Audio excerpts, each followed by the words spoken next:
Welcome to our YouTube channel. In this video, we'll provide you with a full guide on how to open TikTok on mute. If you prefer to browse TikTok without sound, we've got you covered. Let's dive right into the steps. Step 1. Open the TikTok app on your device.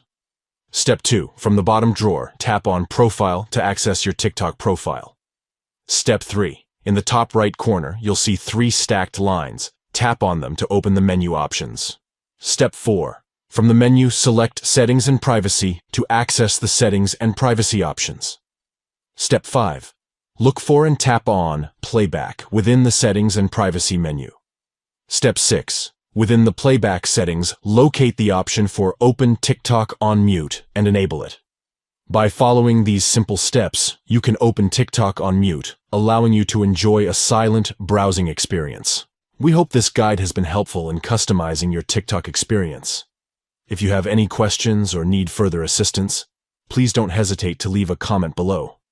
And remember to like and subscribe to our channel for more helpful TikTok tutorials and guides. Thank you for watching and enjoy browsing TikTok on mute.